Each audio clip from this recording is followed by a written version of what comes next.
everyone. Welcome to our second Soul the Nation Gallery Talk. My name is Janelle Brown, I'm Programs Manager here at the Broad.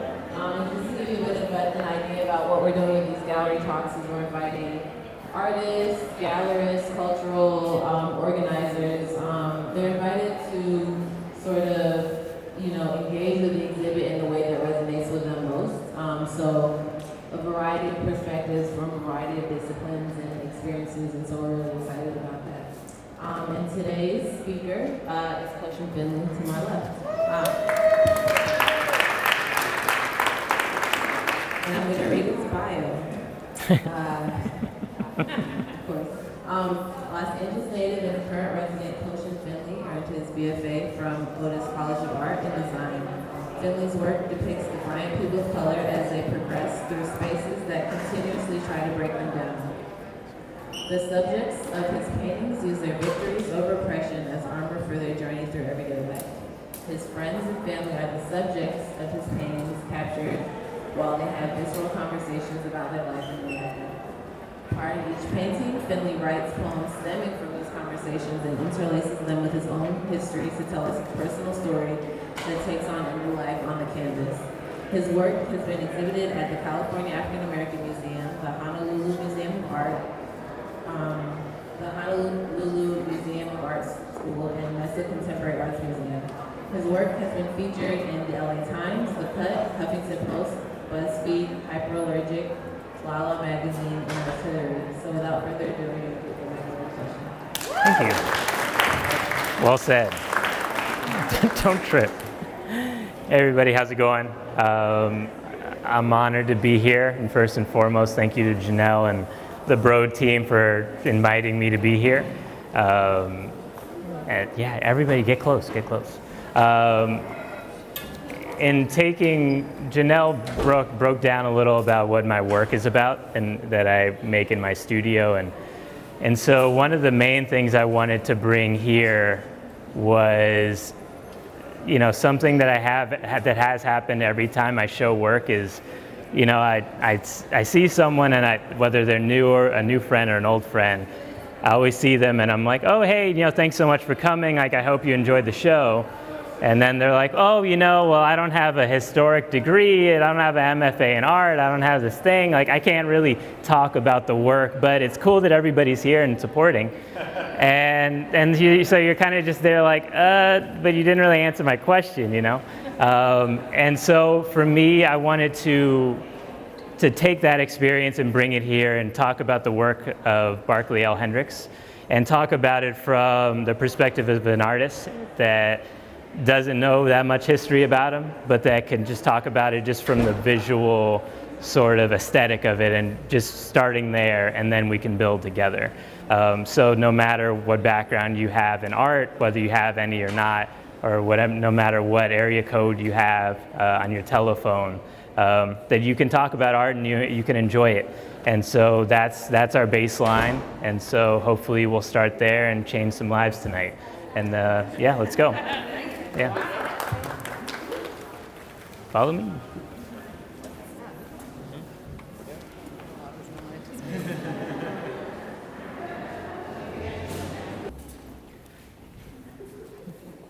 Have everybody get settled. I think that's it. Cool. So when I first walked the show with Janelle, who introduced me, I realized that like a lot of these people, I haven't seen their work in person before. And so especially Barkley Hendricks, who, I've seen this painting especially, it's on the cover of the catalog, you see it in reproductions, you see it on Instagram. And so it was really important for me to see this and to start here. And I think this suite of 4 paintings that we have, looking at it chronologically, this is the first one that starts. And I think this one, using this as the baseline as you view the rest of the works, really begins to tell the story of who he was as a painter and someone who also just wanted to be better. And so there's a quote on the other wall that says, from him that says, I'm paraphrasing, I've never worried about speaking for my people. I just wanted to be the best painter I could be. And so I think thinking about his work and these works in that context sort of lays the groundwork for, I think, how you can see it. And as someone who was a black painter in the midst of, the Black Power age, wanting to just be better and not really worry too much about the political aspect as a lot of his contemporaries, but someone who just wanted to put the work in and have it be that. So looking at this work, you get to see, I think looking just simply at the fabric of the shirt, where it's this flat blue kind of in contrast with these flat stripes and also like the flat silver that has a little bit of texture in it. But looking at, like, one of the things I never saw, like, looking at it on the catalog cover and like on Instagram, the confidence it takes to also like just paint these fingers. Like, there's literally no shading, there's no fingernails, there's no like really added detail,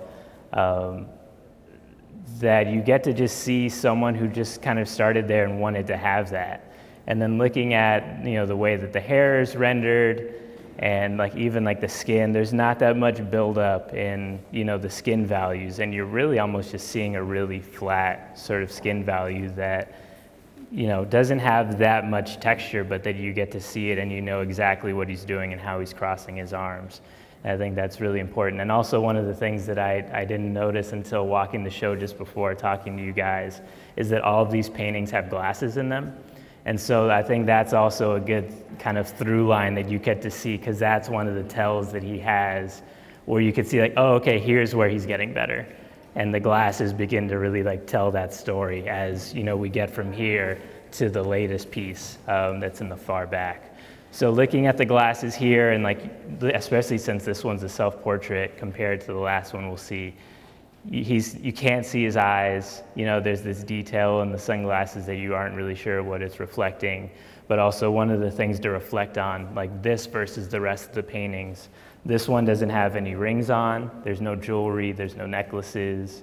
The fabric is one flat color except for the indentation in his chest where the Superman logo is.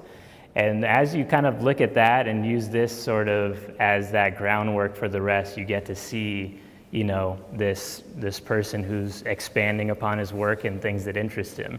So then moving to this one, which this red painting here. So that painting was done in '69. So we go like 6 years later to '75 here. And although a lot, obviously can happen with an artist in that time period, I think when you come here, you're almost really looking at someone who's completely transformed into, I think, the person who they are getting like closer to becoming. And so this one, like even just looking just from the fact of like skin tones and his hands, the hands here are completely developed. There's shadows there, there's, slight highlights, there's fingernails, which you get to see and like that are completely built out. And then even looking at this bracelet that's like beautifully rendered with this highlight, those are things that just weren't visible in 6 years ago. So you're seeing someone, looking back at that quote, that it literally just wanted to put the time in and really expand upon himself and his practice. And also like looking at that flatness of that blue shirt that he has, now you get to someone who is looking at a completely platted out outfit that is doing it from corner to corner.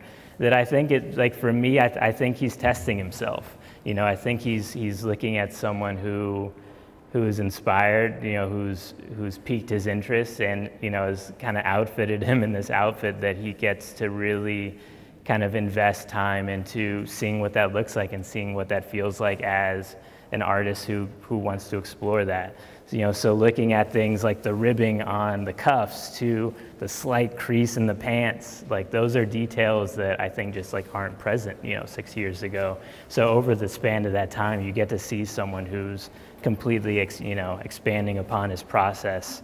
And even like the simplicity of like the highlights on this tambourine and everything like that. And then so going from the glasses that you see in the first one to these, the glasses are transparent. You get to see this character's eyes. You get to see the reflections and even like the under rim lighting, the hat's developed. And you get to see someone, I think, that's here, really having some fun. And so I think that for me, I think is inspirational, especially like I mentioned in the context of these works, where, you know, a lot of them have this political undercurrent that is kind of carrying them, but you get to see someone here who's just playing and having fun in light of, you know, the political landscape that he's in the 60s and the 70s. And so then you go here, and so this is 1 year before, so this is 74. And so then looking at this one in relation to this red painting, you get to see, I think, him develop his skills a little more and like having some fun. I think one of the beautiful things that I'm just noticing now is this through line of pale reds that is in the painting.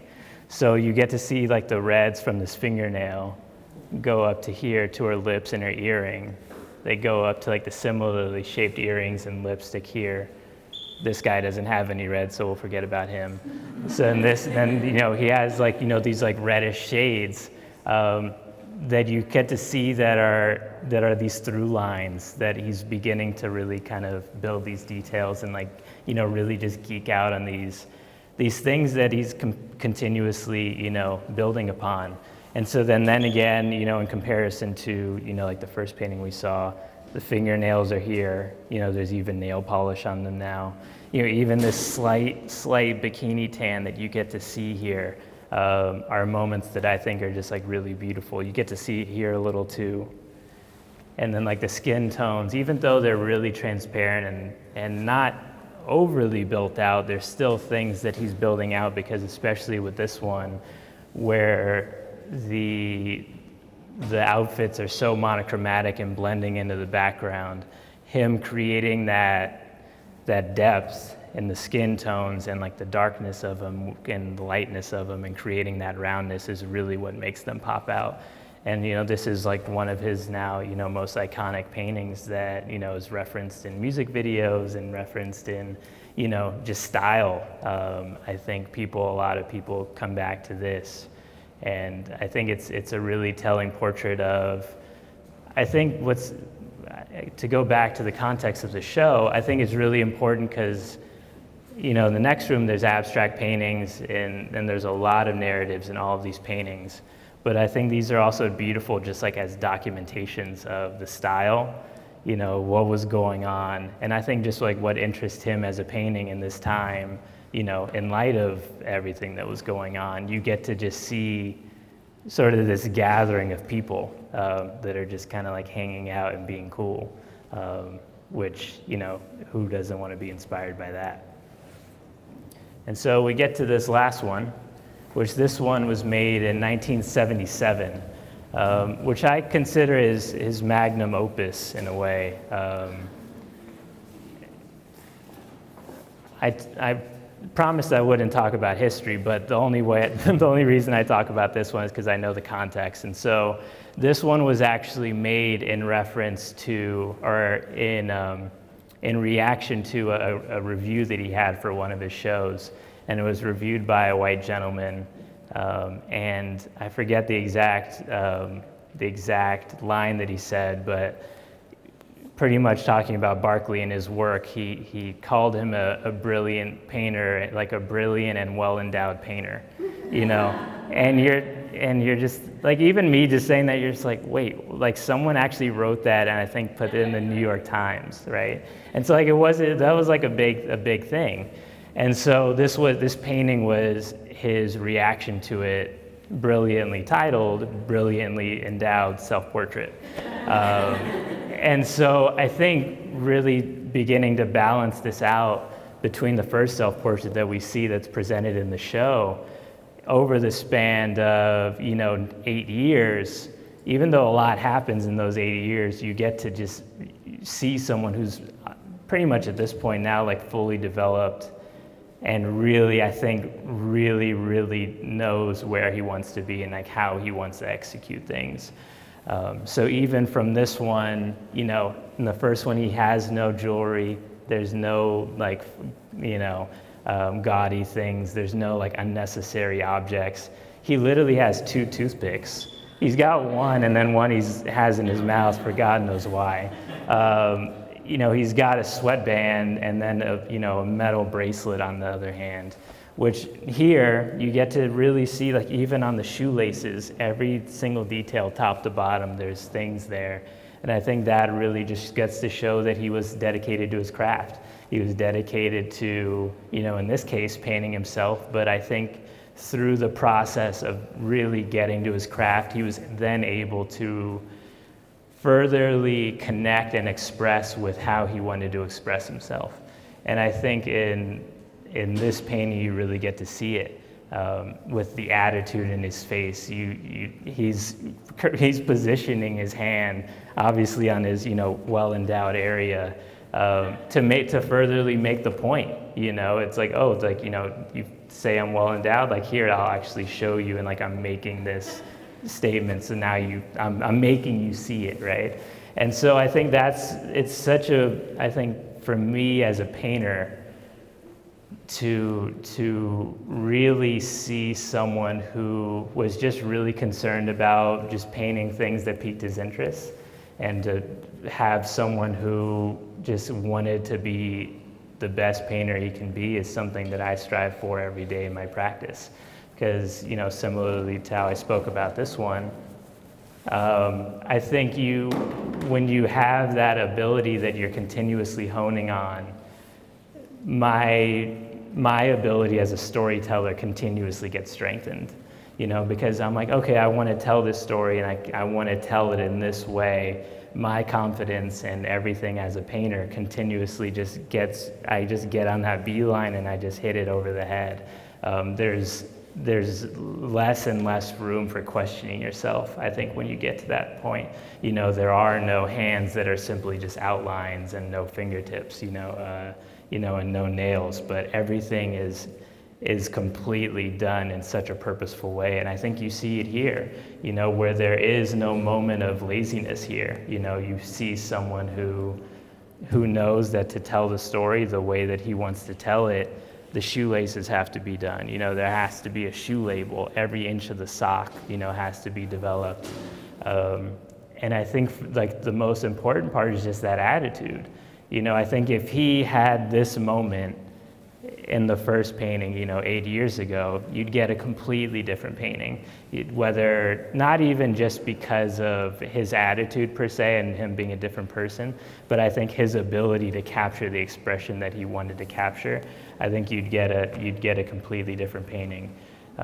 So, you know, for me, I think especially in I think the context of the show, it's especially beautiful to see someone who wasn't concerned about the political landscape and the political undercurrent that, you know, the show is built around, but someone who just wanted to just be in the studio and have fun. And through that, he's now in the show. He's now an icon as he is. And I think it's just a real testament to the dedication of the craft that you have to be the level of painter that he becomes. And I think for anybody, you know, no matter what color you are, being able to see the transformation in, you know, eight small years of someone who really wanted to focus and had that starting point and eventually builds to this, you know, no matter what color, you know, sexual orientation or, you know, anything you are, I think that's something to see and definitely, you know, connect with and be inspired by, and take that to no matter, you know, to any business practice you have or any aspect of your life. And that's something that I really wanted to talk about here, because I think it's important to see that through art.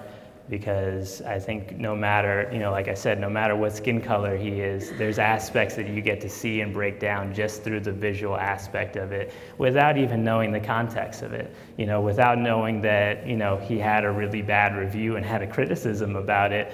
You get to see someone, like, you get to just see someone who has attitude, you know, who had something to say here and who had a point to make. And I think no matter if you know the context or not, I think you get to read this painting and see that. And I think that's a brilliant thing to see and to notice. So with that, I guess we'll open it up to any questions if anybody has any. What do you make of the cropping of this and like its position in the frame? I, yeah, it's a great question. Yes, yeah, for sure. Yeah, so her question was, what do I think of the cropping of this painting in regards to the other ones, or especially this one, you know, his hat is cut off and you don't really get to see his shoes. It's a great question. I think for me, I think he's also making the statement that you can't put him in a frame. You know, as much as he's putting himself in a frame, he's not fitting. You know, he's not making himself small to make himself work in the proportions and the composition. But I think that he's like, hey, I'm just gonna be here. I'm chilling. You know, I'm showing you what I want you to see, right? And like that you gotta just see him as that. You know, and I think that the proportion of it, I think in the crop also lends you to see what he wants you to see in I think in the way that he wants you to see it. You know, I think if he had this portrait and it was zoomed out and you get to see him like kind of floating in the frame a little more like the red painting, I think you'd read into it completely different, you know. But I think it's those subtle moves that I think he also learned like as he grew up as a painter, right? And so I think even like the detail of the gold frame, you know, I think like that ideas, you know, that's furthering that, like, you know, just those little small things like get me like really excited, because like those are like things that are like, that's not even in the painting, you know, like that's a framing detail, but it's a beautiful thing that I think lends to the narrative in which you know, you can't box him in, you know, as hard as you might try. Any other questions? Yes. That's a great question that I have no idea about. She asked how long did it take him to make the painting. I wish I knew any context of the work, of how long it took. I could tell you it takes me about 3 weeks to a month to make one painting myself. That has nothing to do with Barkley Hendricks, but at least that gives you at least some sort of idea. Well, I mean, there's, from like the review he got with that quote. Like the time wise. I actually have no idea. That's a great question that I'm probably going to Google directly after. The question that she further stated was, how long was this, or how long did it take for him to write this painting in response to the review that he got? Which I'm going to Google that and try to figure it out, because I think that's a brilliant thing. But I think with the attitude that he has on his face, I can imagine it probably, you know, was pretty immediate. You know, I imagine like it didn't take him like 2 years, and he was like, all right, I'm ready, you know, and then got into it. Like I imagine he probably read it and like immediately, like, you know, took the photo. That's what I would imagine. Cool. Any other questions? Janelle. Is there anything you learned about your practice and your work after? Is there anything you learned about your practice and your work, or what the improvements that you've seen, like the way you walked us through this? Or is there anything you learned about yourself? Or? Great question. I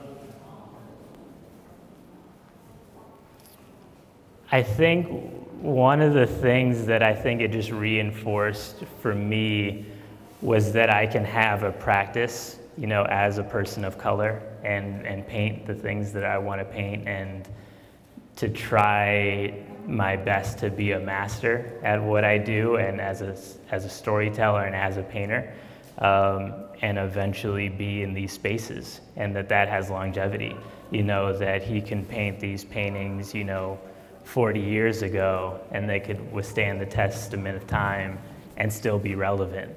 I think that for me was something that I've connected with him with, and I think is something that inspires me. And I think the thing that I've learned the most about myself, just I think through giving you guys this tour and, you know, visiting the show before, is that, you know, you just got to put the work in, you know, and the work just always comes first, you know, no matter what. And you build out the story, whether you have a story or a narrative, or, you know, like Barkley, you just want to paint and you just pick people who pique your interest.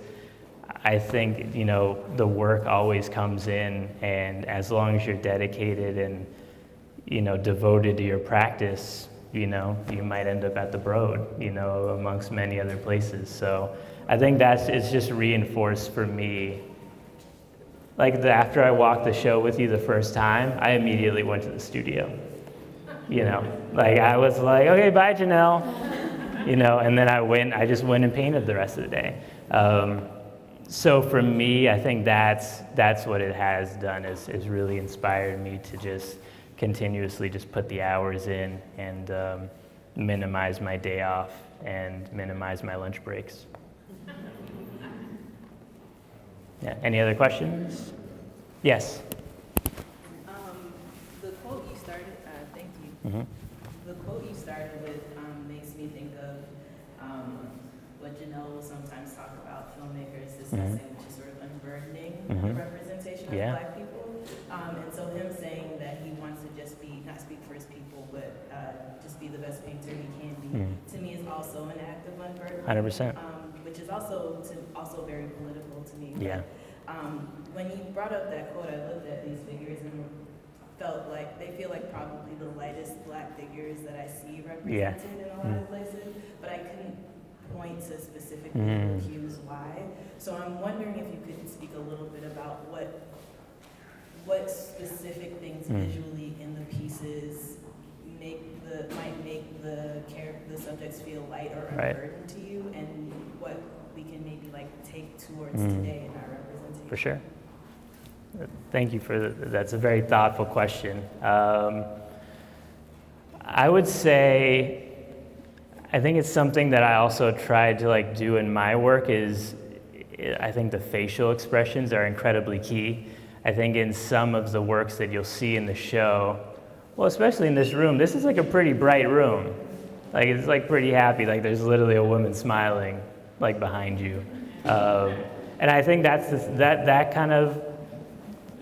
I think one of the things that makes the difference. I think you have incredibly light and bright paintings. This is a white painting of people just kind of grouped and just being together and being cool. And even in the red painting, he's got a little smirk. But then if you even go to the Superman painting, which is a reaction to Bobby Seale, it was one of the Black Panthers. He's got a little smirk on and he's got his arms crossed, and even the way that the painting is made, it's not like a heavy painting.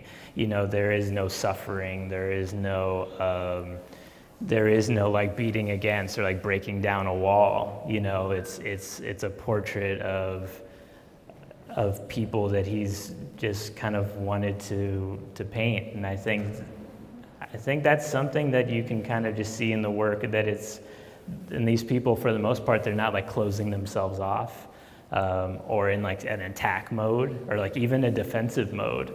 And I think they're just very present in this space that they're residing in and immortalized in these paintings. I think that's something that lends to it. I think one of the main things is there's no suffering or anything here. There is no fight.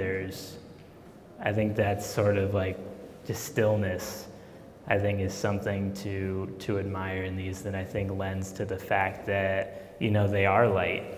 I think in the usage of color, but I think especially these, I think because of the way that he's applying the paint, this black is totally flat. The white is totally flat. The red is totally flat. There aren't these sort of aggressive painting textures. The painting itself, especially in this white painting, let alone the fact that it's, color white, but it's very calm. I think that in all of his paintings that are characterized by these flat backgrounds, they're all very settled. There aren't any aggressive, paint structures in the background, or even ultra crazy textures that I think lend to a certain sort of feeling. But I think the flatness of these paintings is something that lends itself to be sort of, that allows the viewer to just be present in a different way than most other paintings done by Black artists, especially I think in the show, where I think a lot of the works, especially with the political undercurrent that this show is based on, and that, the paintings, the time that the paintings were made in, these I don't think have a sense of urgency. I think these are just completely content with being what they are, and that's just a portrait of, a person who like piqued his interest. I think that in that calmness and that stillness, I think then you get those moments of brevity, of lightness, where you can just say, like, you can kind of come into this room and, like, just like let your shoulders down a little. You don't have to come in here and be like, okay, I know I'm getting ready for like a really intense, sort of space of black art. You can say, okay, here's a space for black art that I can just sort of, sit down on this bench and like just kind of take in the lightness of it. So I think this like open space that he has, I think is one of the open space and like the flatness of it, I think is one of those things where you get to, breathe the painting in a little. And I think just sort of, just take it as it is and enjoy it without, having to like fight against it. Hi, Mom. Hi. Would you say that when I first walked through, I loved the paintings, but I didn't get how much they felt like they were happy in their own skin. Mm-hmm. I think all the images just look content, Totally. They are very proud almost. Right. Like with the clothing and what they're wearing, and they're very stylized. Right.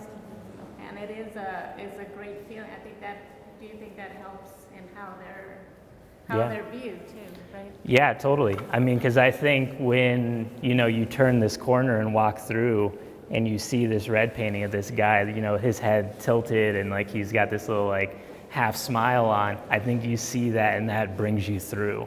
I think that's the like through line where you're like, oh, I see, I want to gravitate towards that, I think that's in all of them, even in this one, where he's obviously a little more aggressive, but, I think you still see him just floating there, and I think that's, even in the first one, that's the Superman, I think that's something where even though he's got his arms crossed, he's still got this like kind of like half smile, his hips, he's like got his weight tilted on his hips. So like, I think that's something where he's he's got his arms crossed, but he's like, oh, hey. Yeah, he's also not wearing pants. That might attract some people, It might be like that thing where like, oh, he's not wearing pants, That's to the brevity. Yeah, exactly. Depends on your definition of brevity, but I think you're totally right. I think just sort of the coming out of like a fashion book, and I think like the confidence, that the quiet sort of confidence that is exuded in all these paintings, I think adds to, their stillness, and they're not heavy, and I think that's a beautiful thing to see. By a painter who's a painter of color, The application of the skin tone. Even the application of the skin tone. Yeah, exactly. Yeah, I mean, like, you're totally right. I think even the application of the skin tones, where like the skin tones are totally like transparent and they're built upon, So I think that is one of those things that further adds to literally being able to sort of like see through these people. They're not like heavily applied paint that you're sort of like trying to like build this character, like look through a block, but like you could literally see the bare of the canvas through his skin, and then he only like builds up on the highlights. So yeah, I think that's a brilliant point. Any other questions? Yes. Mine isn't a question, it's more or less just a comment. I just came to Totally fine. Recently, I was like so happy.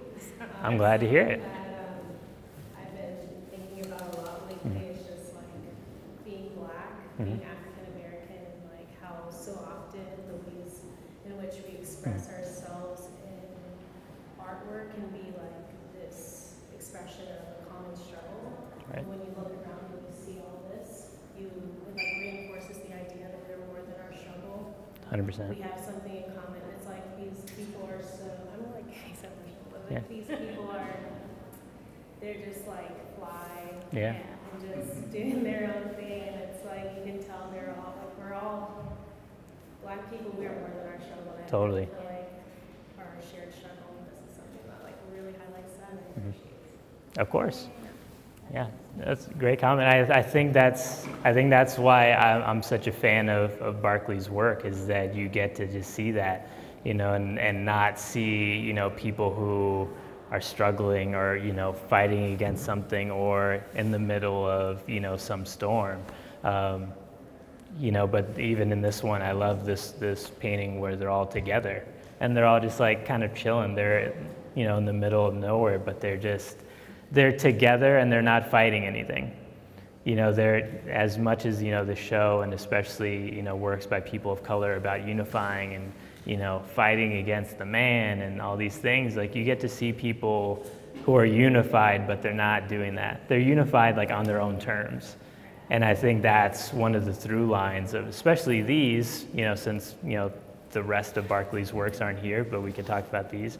I think that's the through line here, is that everybody here is on their own terms. No one's placed them here. And I think that's also one of the beautiful things about not having any details in the background. They're not placed in Harlem. They're not placed in LA. They're not placed in, this certain spot or anything. They're wherever you kind of choose them to be. And I think that's a really beautiful thing to see here. Any other questions? I think they're about to pull the broom on me, so I think that's our time. But I did. Oh, hold on, she's got more. No, I wanted to close out. I mean, it was remiss of me to not mention, and I think, some people walked in late. One, this is Kohshin Finley, but also for those that are interested in learning more, he currently has work on view as part of Plumline, Charles White and the Contemporary, which is up till like August 25th, at the California African American Museum. And there's a very interesting and specific moment we're in now, in which there's several shows up at major LA arts institutions that are taking up the same time period and some of the same concerns, Plumline at CAM, other things at Underground and Craft Contemporary and LACMA. So this is a very exciting moment. So I encourage you to check out CAM. You can see Kohshin's work for yourself in person. And also tell you a little bit about our next talk, which is next Thursday at the same time. Yardina Aaron, she's a community organizer in South LA. So encourage you to check it out. So yeah, thank you again for coming. Thank you for engaging with us and spending your time here. Thank you.